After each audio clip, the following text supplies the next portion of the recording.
1775, about 200,000 Irish Protestants left Ulster for America, many of them settling in Pennsylvania, Virginia, and the Carolinas, and then some of them moving westward. They came for political and economic reasons.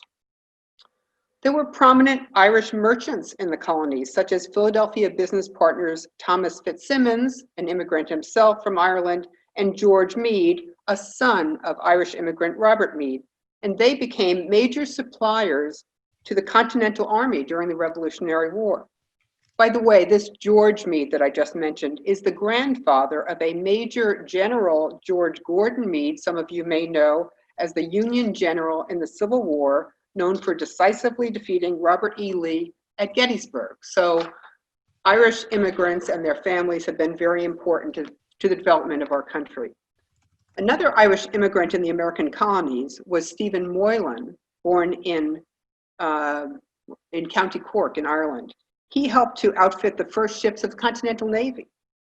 He was a brigadier general. He would command the 4th Continental Light Dragoons, and he served for a time as a secretary to George Washington. There were more than 100 soldiers of Irish origin who served in various militias during the Revolutionary War. One early Irish immigrant family in Virginia has interesting connections to Hingham's Revolutionary War hero, Major General Benjamin Lincoln, who we talk a lot about these days. Well, Andrew Meade from County Cork in the southwest of Ireland had settled in Virginia after first arriving in New York in 1685. It is 2 of Andrew's grandsons, both born in Virginia, who provide the interesting connections with Benjamin Lincoln. First, I'll give you a little background on each of these Meade brothers. Lieutenant Colonel Richard Kidder Meade, born in 1746, was commissioned as captain of the 2nd Battalion of Virginia forces in October 1775. He later served as an aide to George Washington from March of 1777 until October of 1780. His brother, Major Everard Meade, born in 1748, was commissioned in March of 1776 as a captain in the 2nd Virginia Regiment. Now, the connections.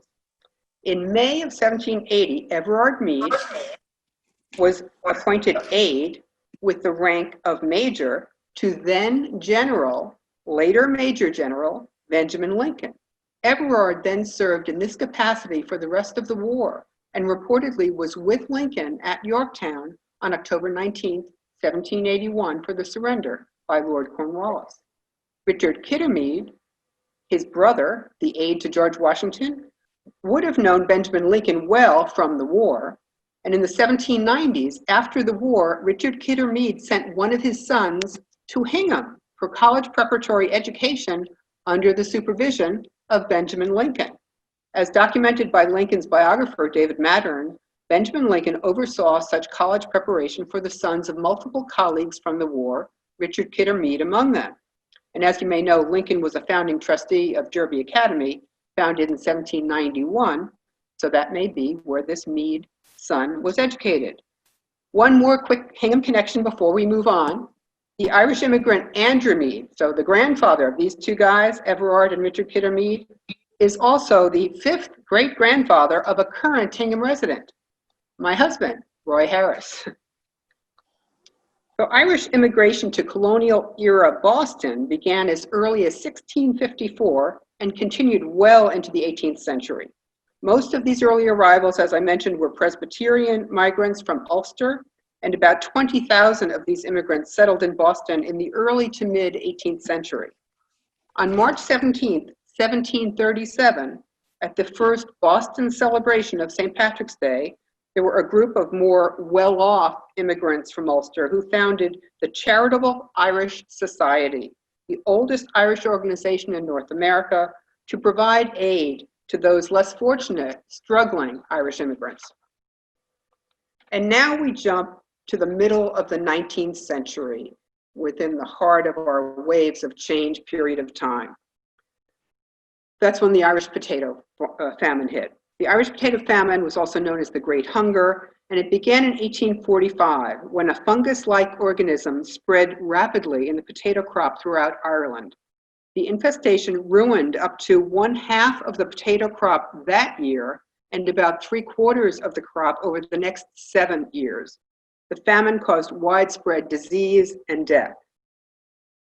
Bostonians were among those who decided to organize relief to assist starving Irish, and one of those involved in this effort was Robert Bennett Forbes, whose life and deeds are well documented at the Forbes House Museum in Milton, just 16 miles from the Hingham Heritage Museum. Forbes was a sea captain then involved in the China trade. Well, in 1847, Forbes, at the age of 43, was appointed by the New England Committee for the Relief of Ireland and Scotland to command a mission to Ireland to relieve the victims of famine. For this purpose, he was loaned the USS Jamestown, the first ship of war ever lent to a private citizen by Congress for a foreign voyage. Members of the charitable Irish Society that I mentioned being founded on the first St. Patrick's Day in Boston participated in a citywide effort that produced 800 tons of provisions shipped to Cork on the USS Jamestown. And captained by Forbes, the ship arrived in Cork Harbor on April 12, 1847. This relief voyage and others that followed, of course, could not eradicate the widespread famine, and thousands of Irish began to migrate to places including Boston. Many came from the southwestern counties of Ireland that you see here on this map, especially County Cork, County Galway, Kerry, and Clare. Between 1850 and 1913, more than 4.5 million Irish people left their homeland, and those heading for North America endured a voyage of 6 to 8 weeks. Roughly 6% of the Irish traveling across the Atlantic didn't make it. They either died at sea of disease or went down with vessels that were not really suitable for the crossing. 60 such Irish emigrant ships, which became known as coffin ships, were lost at sea or smashed on rocks as they neared their destinations. In 1849, the brig St. John, 5 weeks out from Galway Bay, capsized in a gale and broke up on the rocks off Cohasset. At least 99 people died, only 11 survived. The Cohasset Maritime Museum has some artifacts from the wreckage, but more importantly, the Cohasset Central Cemetery overlooking Little Harbor has a memorial shown here. This was erected in 1914 by the Ancient Order of Hibernians to memorialize the victims lost aboard the brig St. John. The 45 bodies recovered when they washed ashore were buried in the area that the cross now is located on top of. In the 1840s, based on reports of symptoms described as ship fever, refugee ships from Ireland, Boston officials had a medical receiving room erected on Long Wharf, near where the New England Aquarium is today. Also, ships that were judged to be, quote, foul and infected with any malignant or contagious disease, unquote, were moored at Deer Island until the port physician quarantined those on board who were ill. To house the sick, the Deer Island Quarantine Hospital and Almshouse was established in 1847, and over the next 3 years, more than 4,000 people were quarantined there. Many would never leave. Just last year, on May 25, 2019, a memorial was dedicated to the 850 Irish immigrants who died at Deer Island between 1847 and 1850.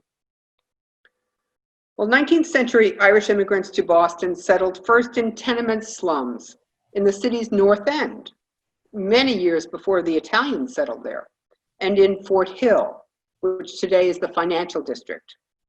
Soon the Irish were moving into South Boston and Charlestown, which would become and remain predominantly Irish American neighborhoods for a good part of the 20th century. And other Irish immigrants settled in parts of Dorchester, Roxbury, East Boston, and Cambridge. And in the 1840s and 1850s, Irish immigrant communities also started to appear on the South Shore. Coming mainly from impoverished agricultural areas, these Irish immigrants initially worked as unskilled laborers. They found jobs as dock workers, hod carriers, teamsters, clam diggers, and domestic servants. Well, I had not heard the term hod carrier before, some of you may have, but on this slide there is an illustration of a worker carrying a small load of bricks on his shoulder in what is called a hod.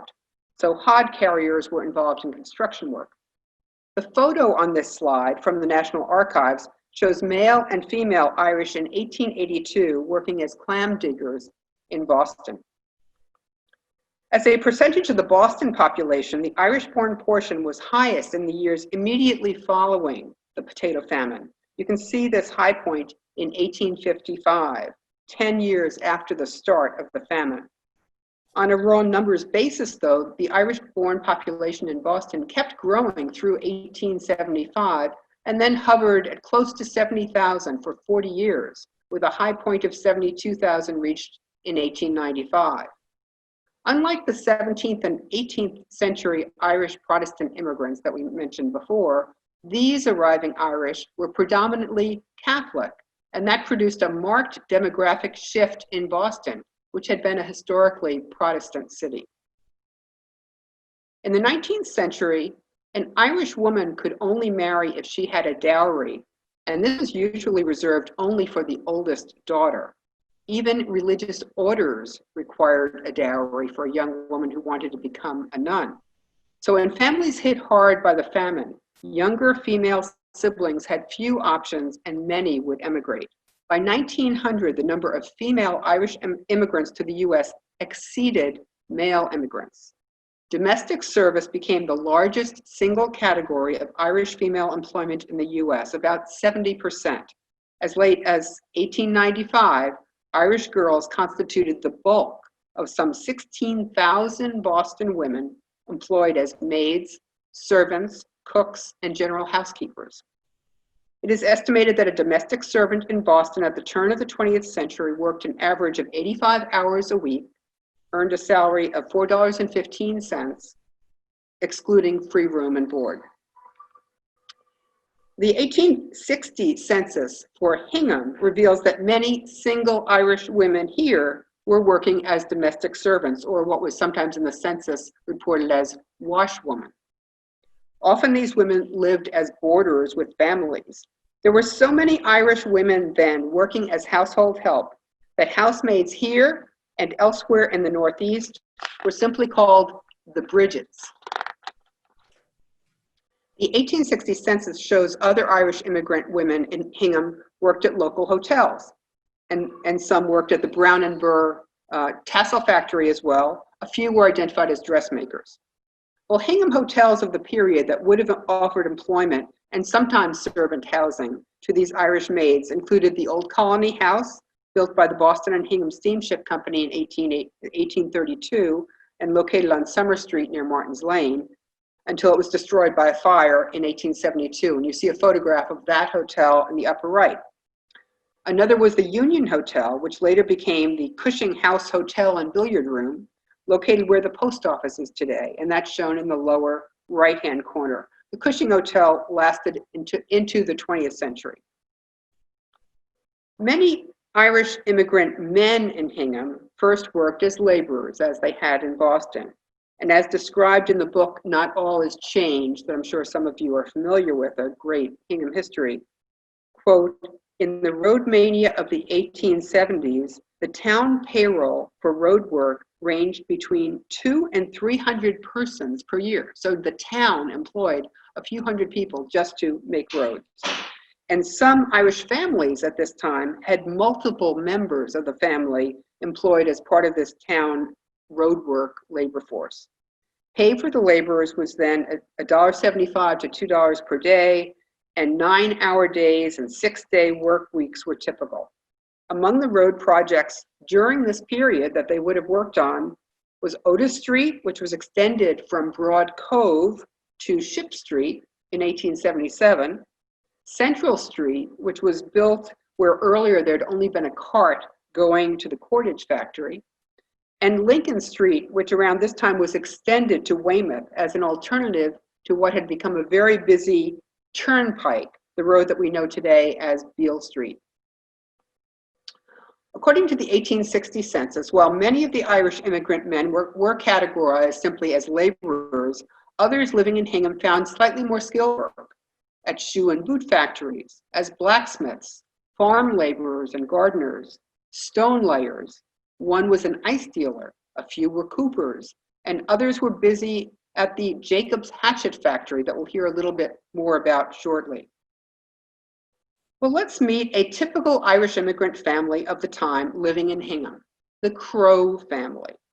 John Crow was born in the county of Tipperary in 1815. He arrived in Boston on the 7th of December, 1847, and just a month later, he came to Hingham, suggesting that he'd heard about work opportunities here just after he arrived in Boston. John's wife, Anne Sherry, born in the county of Monaghan in 1828, also arrived here in 1847, and by 1850, she was working for the Whitten family in Hingham as a servant. John and Anne got married at a ceremony in Boston on August 1st, 1852, and they then lived on Hersey Street in Hingham. At the time of the 1860 census, John was described as a laborer. Sometime after 1860, John became a molder, first working in the Hingham Malleable Iron Company, making hollowware. This was a company on the Weir River at what is now Foundry Pond. That iron foundry burned to the ground in 1876. In 1880, John Crow was listed in the census as a foundryman, this time probably working at the Howard Foundry, originally known as the Eagle Iron Foundry, on Summer Street at the harbor. And you have a photo here showing that foundry on the upper right. This was shortly after the foundry had closed. You see the windows are boarded up. This factory's products included window sash weights, furnaces, and the blade for the Howard plow, a popular item on Midwestern farms at the time. So the blade is what was made at the foundry, and the rest of that framework was made elsewhere in Hingham, actually Hingham Center. You can see a model of the plow at the lower right. The Howard factory would close in 1895, just a year after the death of John Crow at the age of 79. We have an artifact of John Crow's time as a factory worker to show you, and if we were in a museum, I would be holding this up.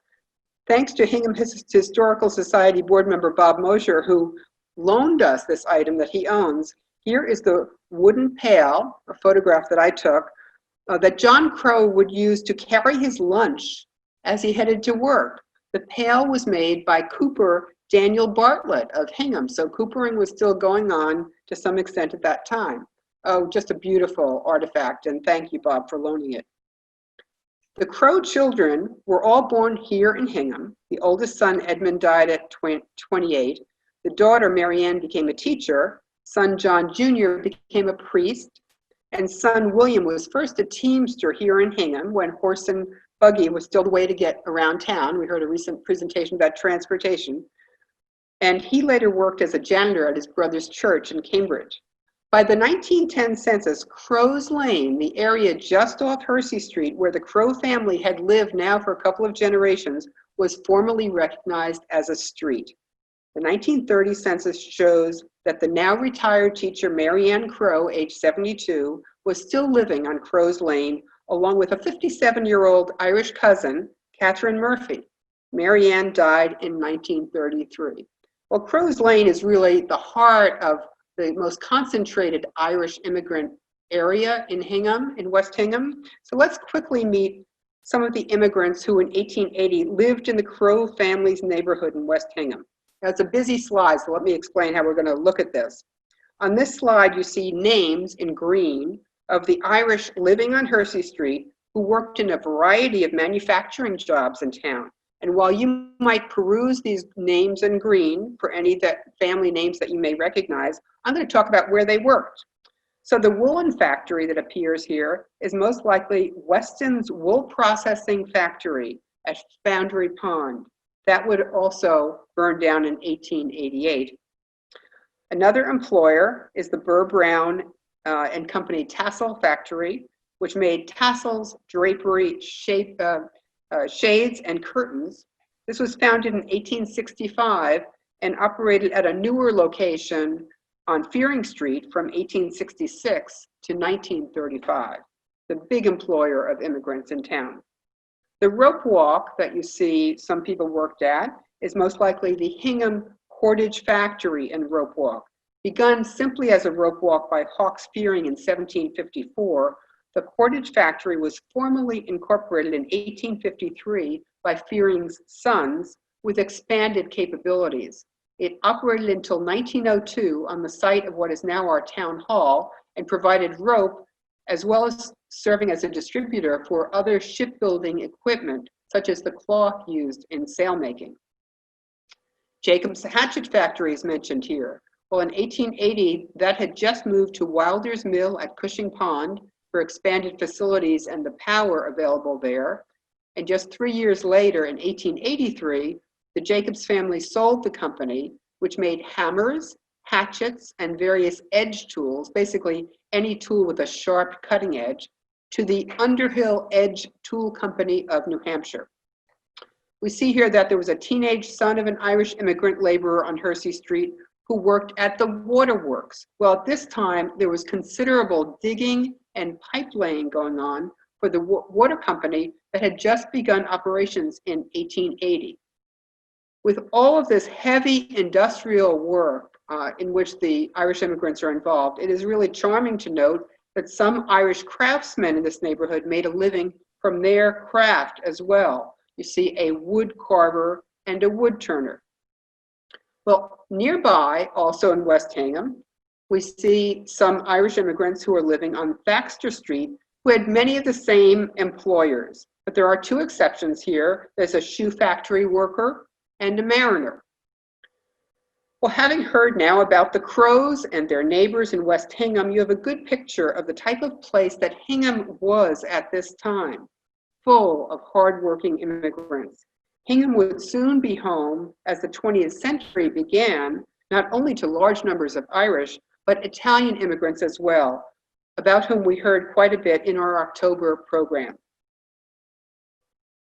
As mentioned earlier, the 19th century Irish immigrants were for the most part Catholic, and initially these Irish Catholics had to go to Boston for baptisms and weddings, as John Crow and his wife Anne Sherry did in 1852. And as the immigrant population of Hingham grew, Irish started to attend services at St. Mary's Catholic Church in West Quincy. That was built in 1842, very close to the quarries where many European immigrants worked, and a large number of them being Catholic. After 1850, Hingham was served first by priests traveling from Randolph and then from Abington. A priest from one of these parishes would lead Catholic services in Hingham at town hall and sometimes at family homes. In the 1860s, Hingham Catholics became part of the parish of St. Francis Xavier, then on Middle Street in Weymouth. But in 1866, the Society of Catholics of Hingham, which had been organized in 1850, purchased land for what would become St. Paul Parish for $1,500. The cornerstone for the Gothic-style structure was laid on June 12, 1870, and the parish initially served not just Hingham, but Scituate, Hull, and Cohasset. St. Paul's Cemetery, for which land was acquired in 1877, was consecrated as a cemetery in 1878. According to the 1893 history of the town of Hingham, many Irish families were, by the late 19th century, among those with, quote, larger monuments, many of them quite attractive, unquote, at St. Paul's Cemetery. And you see a list here of some of those names that you will see if you walk through St. Paul's Cemetery. Really beautiful granite, often granite monuments to their family members. As this year is the centennial of women's suffrage in the US, I wanted to give a shout out to a hardworking Irish immigrant woman in Hingham almost a century ago who valued the right to vote. Annie E. Cullen was born in Ireland in 1878 and emigrated in 1895. And at the time of the 1930 census, Annie is a cook working for a family in Hingham. She lives on Cottage Street in a rental with 3 other women. She became a citizen on September 22nd, 1930, and less than a month later, on October 15, 1930, Annie registered to vote. As the Boston Irish began to acquire wealth and power, and sometimes this was the next generation that had established themselves, some began to buy homes on the South Shore, either summer homes or full-time residents. Others vacationed in the South Shore's resort communities, including Hull's Nantasket Beach area. In the late 19th and early 20th century, these visitors arrived by steamboat, by railroad, and by electric streetcar. The area was known for its fine resorts then. While some Irish could afford to stay as guests, it is likely that Irish immigrant women worked as maids at the fashionable resort hotels of the Gilded Age, such as those in Hull. You see two of them here. The Atlantic House that was established in 1877, located at one end of Nantasket Beach, it had 174 guest rooms. In 1927, it would burn to the ground. Hull's Rockland House was founded first with just 30 rooms in 1854, but grew to have more than 200 rooms and a large ballroom. A February 1916 snowstorm destroyed that hotel. Wealthy Irish Bostonians with summer homes here included John Honey Fitz Fitzgerald. Born in 1863, Honey Fitz grew up in the North End. He was one of 12 children of Irish immigrants, Thomas Fitzgerald of County Limerick and Rosanna Cox of County Cavan. Fitzgerald served in the U.S. Congress from 1895 to 1901 and was elected mayor of Boston in 1905. Today, we know Honey Fitz primarily as the father of Rose Kennedy and grandfather of President John F. Kennedy, Attorney General Robert F. Kennedy, and Senator Ted Kennedy. On this slide, you see the home that Honey Fitz bought in Point Allerton in Hull in 1915. Well, let's look at some statistics that support the South Shore's nickname as Boston's Irish Riviera. As of 2014, Irish Americans made up 22.8% of the population of the metropolitan Boston area. This is the highest percentage of any of the 50 most populous US cities. This map shows, through color coding, the density of Irish American population in the towns between Boston and Cape Cod, and the darkest green indicates the highest concentration. So you see the upper portion of the South Shore is darker green. Some will define the Irish Riviera here as the area from Weymouth to Kingston. Others see it stretching from Milton and Quincy all the way to Cape Cod. The 2010 US Census shows that the towns with the highest percentage of people of Irish descent are scattered across the eastern coast of Massachusetts, most on the South Shore. As you see on this listing, Scituate is number 1 with almost half of its population in 2010 having Irish roots. But while Hingham ranks number 13, it is one of 17 communities in the area with Irish Americans representing more than 40% of their town's population. And you can see Bob ready to go, so let me introduce him. Bob Chessia is a lifelong Scituate resident. He serves as chair of the Scituate Historical Society, and he is a Mayflower descendant. But perhaps most importantly for the topic today, Bob is a former Irish mosser. Well, I'm looking forward to learning more about this distinctly Irish industry on the South Shore, and also I know Bob has some really interesting anecdotes to share about Scituate and how it grew. Bob? Thank you. This is very interesting. I've never done a Zoom before. I was kind of hoping to do it in person because we do have some stuff that people like to touch and look at and so on and so forth. But I think this will work out nice. And Eileen, you did a fantastic job. Thank you. During the Great Hunger or Potato Famine, Ireland lost 2 million people to emigration, starvation, and disease. It's quite a lot.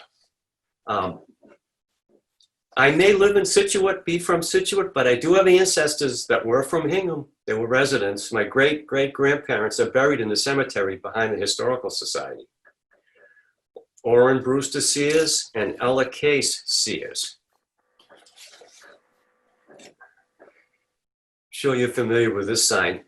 Many Irish came here to escape poverty, religious persecution, and find a better life for their families. What brought the Irish here? How bad was it? I recently did a radio interview with WGBH about Scituate, the most Irish town in America. John Sullivan from Scituate and a member of the West Cork Sister City group talked about the Irish penal laws. The Irish were forbidden from receiving an education, speaking their native tongue, Gaelic, entering a profession, voting, holding public office, practicing their religion, purchasing land, owning a horse worth more than 5 pounds, being the guardian to a child, educating their own children, sending a child abroad to receive an education. These are just a few of the restrictions placed on them, all in their native land.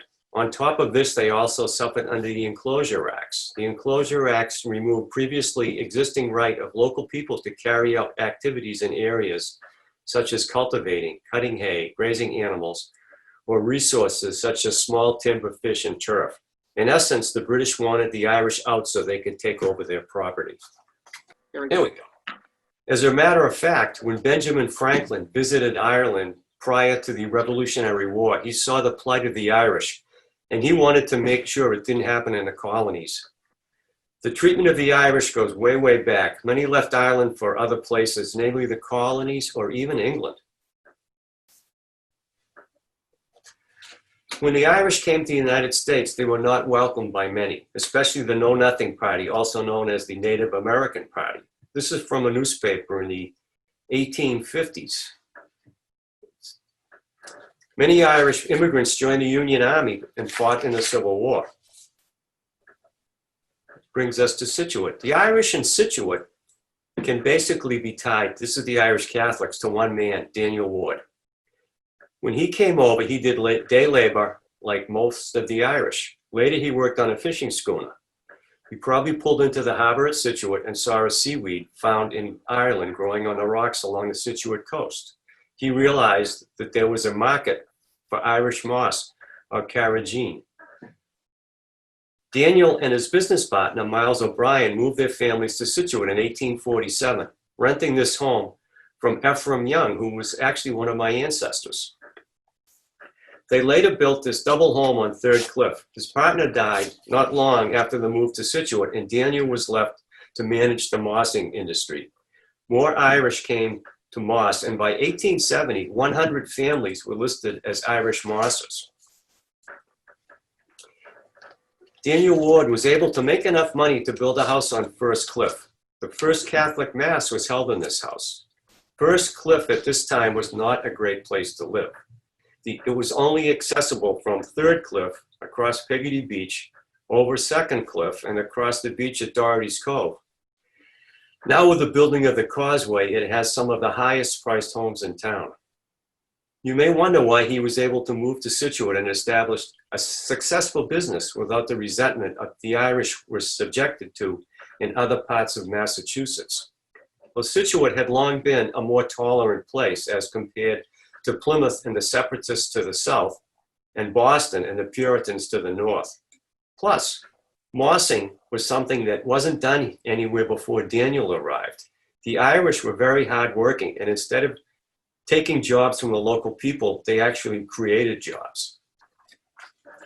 Besides mossing, Daniel salvaged goods from shipwrecks off the coast.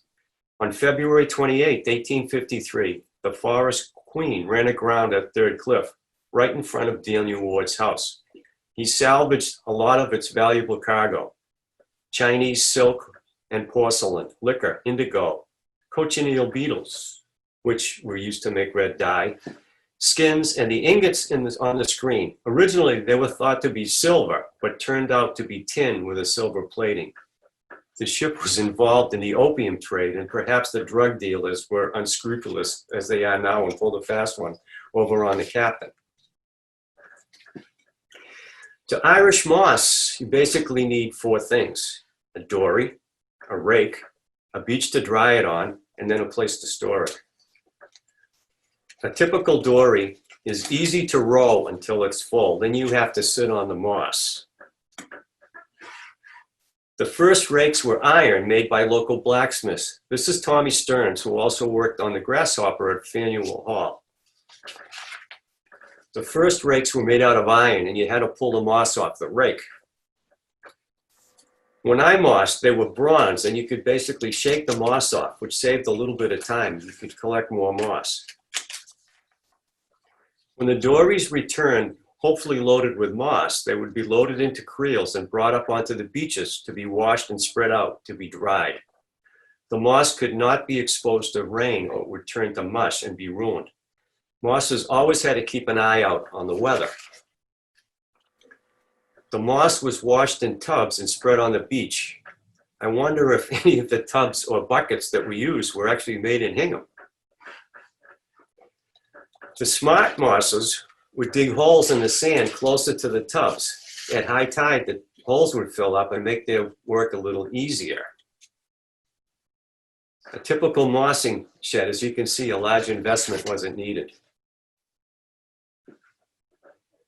You can see the various stages of the drying and washing of the moss. You could wash it in the morning and then dry it, starting as dark brown and then ending up the color of straw. The women were often left to cure the moss and cover it when it rained to protect it from spoiling. This was often called the petticoat brigade.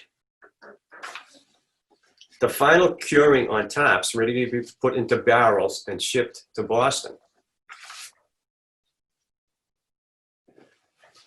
This is a mosser washing Irish moss prior to World War II. It's actually my father, who was an Irish mosser also.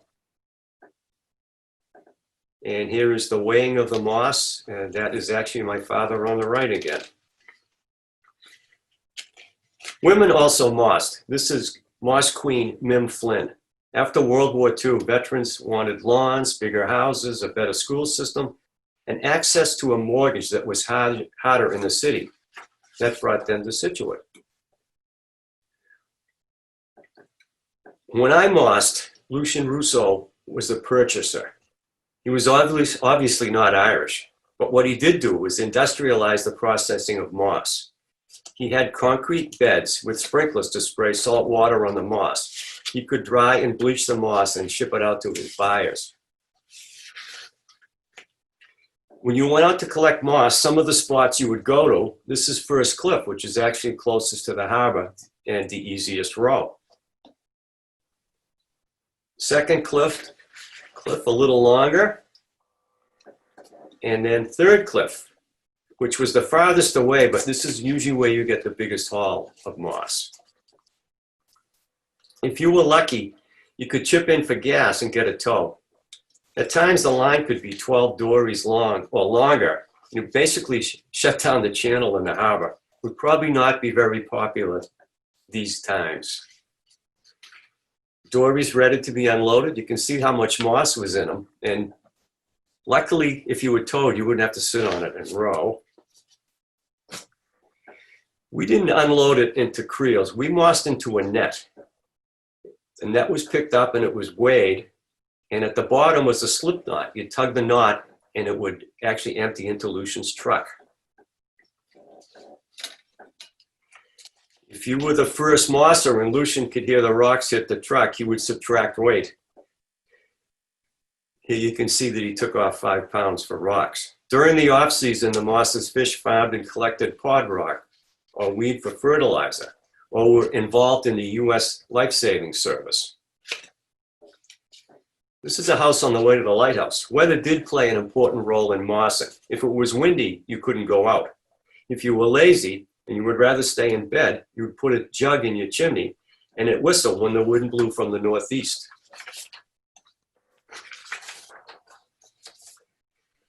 One of the major uses of moss is for beer, as you can see in this article, and I'm glad that everyone has one today. Other uses: for respiratory ailments. It was also used as a stabilizer, an emulsifier, and a fining agent. It's used in desserts, ice cream, milkshakes, yogurts, salad dressings, sweetened condensed milks, sauces to increase viscosity, clarifier in beer to remove haze-causing proteins, pâtés, processed meats, toothpaste, fruit gushers, firefighting foam to thicken and cause the foam to become sticky, shampoo and cosmetic creams as a thickener, air freshener gels, marbling. The ancient art of paper and fabric marbling uses a carrageen mixture in which to float paints, inks, and the paper or fabric is then laid on it, absorbing the colors. It's used in shoe polish. Biotechnology to immobilize cells and enzymes. Pharmaceuticals. Soy milk and other plant milks to thicken. Diet sodas to enhance texture and suspend flavors. Pet food. Vegetarian hot dogs. These are just, I did a quick study at my house, and these are 3 products that I found. The luck of the Irish, you can clear out, when you make homemade beer, you can still purchase Irish moss. And what you do is you add it the last 15 minutes of the boil, and it bonds with the particles in the beer and clarifies your beer. Irish moss has many benefits. There's approximately 72 essential nutrients, and recently, none other than Kim Kardashian tweeted that she used it in her smoothies.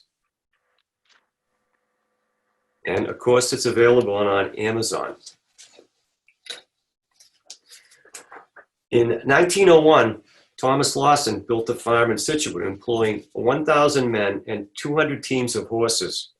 Scituate, with a population of around 2,500 people, you could see that it was a large increase of workers that were needed. He employed the Irish, Italians, and Cape Verdeans. In 1 year, his farm was built. He would continue to add to it. Eventually, it was 1,000 acres in size, and he had approximately 65 buildings, many prize-winning animals. This is how he would get to the train. This is one of his coaching fours, and he has the reins in this painting. His driver was actually Glorious Kelly, and he had a footman and a bugler who were also Irish, as was Lawson. Now, what was the Irish Riviera originally? It was originally Minot Beach, as you can see in this picture. Before air conditioning, you would head to the coast to escape the heat of the city. The Cliff Hotel was a very popular spot. Actually, the most requested song was My Wild Irish Rose. The hotel was destroyed by a fire on May 23rd, 1974, which is later determined to be arson, especially when they found the sprinkler system turned off. Entertainers from the South Shore Music Circus often stayed here. Zsa Zsa Gabor, Sid Caesar, Edie Adams, John Carradine, Maurice Chevalier, Imogene Coca, and Thomas Tip O'Neill. The Boston Bruins celebrated their 1970-71 and 72-73 Stanley Cup championships at the Cliff Hotel.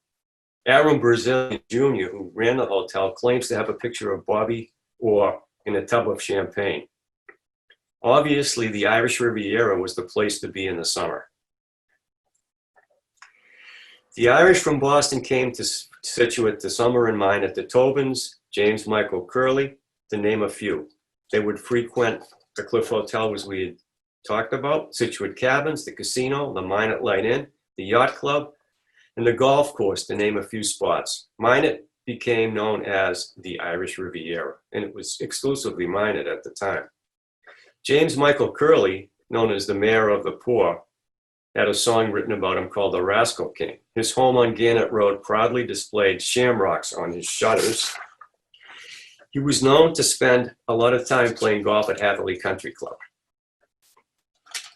By this time, the Irish had realized that they could enact change through the ballot box. They elected Irish politicians, and these politicians took care of their own. Maurice Tobin was a former mayor of Boston, governor, and secretary of labor. He was a Democrat and a liberal supporter of labor unions, the New Deal, and the Fair Practices Bill, which prohibited discrimination based on color, race, creed, and national origin in hiring or promotion practices. He died in 1953 in his home in Scituate. John Hines lived at 38 Wampatuck Ave. While Curley was in jail, he served as mayor for 5 months. When Curley was pardoned by President Truman, he said, "I have accomplished more in one day than has been done in the 5 months of my absence." This infuriated Hines, and he ran against Curley, defeated him, and became mayor for 10 years from 1950 to 1960. You may recognize his son, Jack Hines, the newscaster. The Irish Riviera had their own Catholic church during the summer months. It's now gone, as did Sand Hills. Sand Hills was not to be confused with the original Irish Riviera. This is where the so-called Shanty Irish lived. Cardinal Cushing would visit the church in Minot and put a guilt trip on all the Catholics attending church, how they were playing golf, boating, tennis, sunbathing. Then he would describe raising money for the churches and its many charities. As he walked down the aisle, the congregants would be giving him envelopes with money in them. I was told that his robe had large cuffs and it would be full of contributions when he left. He knew how to play up Irish guilt when it became time to raise money. Nowadays, when you mention the Irish Riviera, it's basically the whole South Shore. On St. Patrick's Day Eve, the Italian freighter Etrusco broke its anchors and was deposited at Scituate Light. You can see how large it is compared to the lighthouse. At that time, we only had basically 3 TV channels, and it was not uncommon to go out for a drive to get out of the city. On weekends, you could have 30,000 people drive to Scituate to see the ship. Many of these visitors drove around town, and some decided to move to Scituate, resulting in a population boom, doubling the population. The next rise in population was the so-called white flight during the school busing in Boston in the 1970s. Here we can see one enterprising resident who bought an old bus and converted it into a lunchbox. When the selectman told him he was not allowed to have a stationary vehicle selling food, he wired a starter switch. He could move the truck a few feet and was able to skirt the law. I just want to add a little more. The ship was actually floated Thanksgiving Day, and it had a deadline. The people that bought the salvage rights this is an interesting story. They worked out a deal basically on a cocktail napkin to buy salvage rights. They mortgaged their homes without telling their wives. They bought the Etrusco and actually got it off in time and made money. It was later named the SS Scituate. One of the sailors that was on the Etrusco was on another boat in the Mediterranean. And his captain said, "Hey, that looks like the ship you were on." And it was the SS Scituate. The Scituate Historical Society has the Maritime and Irish Mossy Museum on the Driftway. Hopefully it will be open again on Sundays. However, if you want a tour, you can contact me and I will gladly take anyone in. When you're the most Irish town in Scituate, you have a parade. This parade originally starts in Minot, of course. It soon became too big for that part of town and was moved to the center. The band leader in the center of the photo with the tall hat is a friend of mine, and he would always stop and play Happy Birthday to my wife. She was born on St. Patrick's Day. Thank you. And any questions, we'll be glad to answer them. I just wanted to thank Bob Chessia for joining us for this. It was an experiment, a first ever Zoom lecture. He was already gracious enough to say he would do a lecture at the museum, and then he took the time to rehearse this with us. So thanks, Bob. Great information, great presentation. Thank you, my pleasure. I hope everyone has their beer ready. Now that you know Irish moss is used in the process. Yeah. Yes. I'm going to look at the ingredients. very clear. Usually now they have a filtering system, but if you're a home brewer, you can actually buy Irish moss. And Bob, remind us again the name of the ingredient to look for on, say, toothpaste or shampoo or something like that. It's carrageenan. Carrageenan. Mm-hmm. And I think it's something to do with rocks. It has to grow on rocks, but I think carrig is rock. So can I see a quick show of hands as to who has questions? Okay, Robert? I found the whole thing extremely interesting and full of information. How can we get a copy of this of some sort? Well, So- we are, Go ahead. yeah, we're recording right now, Robert. We have, and we'll be able to share that with you as a digital file when this is over. Okay, thank you. Jerry? I have a story. Okay. John Moore from Hingham, and his son John Moore, and his son John Moore. The original John Moore was an Irish laborer.